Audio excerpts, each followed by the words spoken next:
میں کہتا ہوں سوچ کتنی کمزور ہے اس آدمی کی جو کہتا ہے کیسے ملے گا. کتنی کمزور سوچ ہے.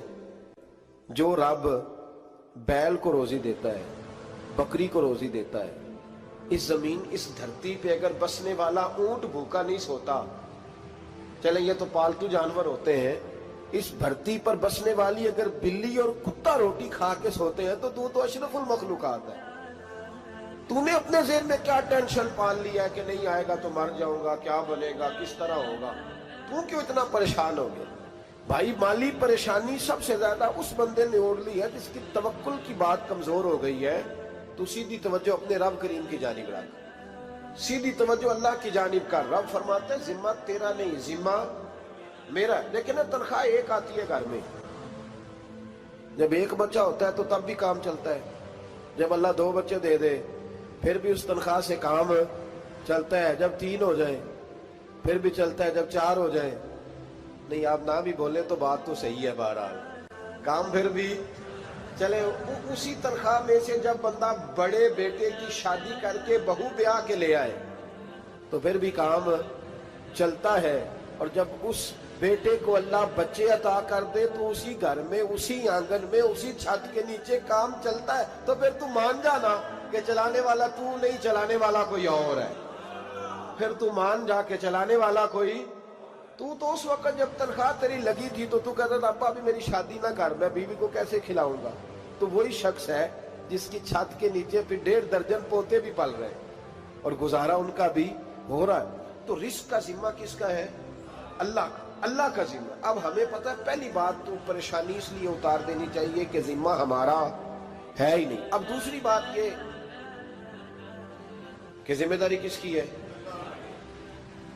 اللہ حکیم بھی ہے اور علیم بھی ہے.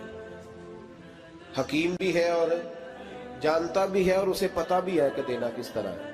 ایک بات اپنے ذہن میں یاد رکھ لیں، رٹ لیں کہ جو میرے لیے بہتر تھا میرے رب نے مجھے دے دیا. وہ بات ختم ہو گئی.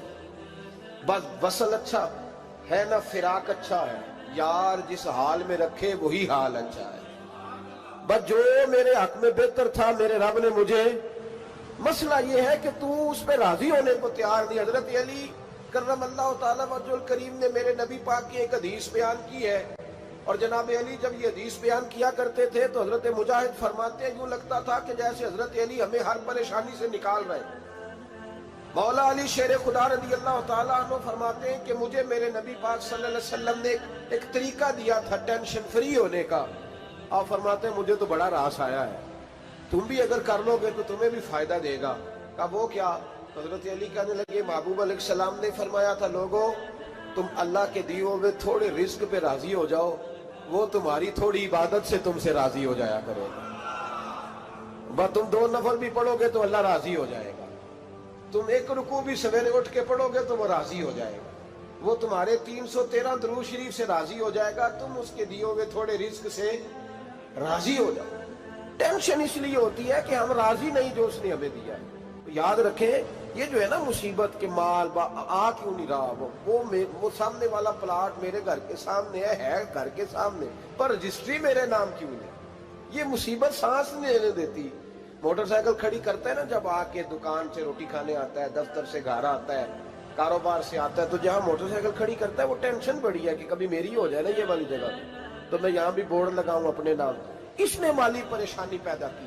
تو جس حال میں ہے، کیونکہ تو نے اپنا یہ حال خود نہیں بنایا، جس نے بنایا ہے وہ بڑا بہتر جانتا تھا کہ تو اسی حال میں اسے اچھا لگتا ہے. تو اسے اسی حال میں، ایک بزرگ تھے تو ان کی طبیعت بڑی علیل ہوگی، بیمار ہو گئے تو اللہ نے آزمائش دی تو کیڑے پڑ گئے وجود میں. ایک کیڑا یہاں سے کھا رہا تھا، اللہ والے بڑے راضی رہتے ہیں اس کی رضا پہ. تو کیڑا یہاں کھا رہا تھا تو نیچے گر گیا تو بابا جی نے اٹھا کے پھر وہاں رکھ لیا.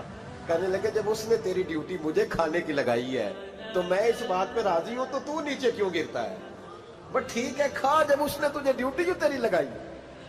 کہتے پیر صاحب فلان جگہ سے تویز آیا وہاں تو وارے نہارے ہو گئے تو آپ کے ہاں. تو میں کہتا ہوں یہ تویز دینے والا اگر تویز دے کے امیر بناتا ہے تو پہلے خود کیوں نہیں بنتا؟ یہ خود تو 150 کا تویز بیچ رہا ہے، اپنی بیچارے کی حالت یہ ہے. اگر اتنا ہی طویل اس کا چلتا ہوتا تو پہلو پانچ پجارو اس کے دروازے پہ کھڑی ہوتی. عجیب چکر ہے اور عجیب جگہ لوگ الجھ گئے, سمجھتے ہی نہیں بات کو.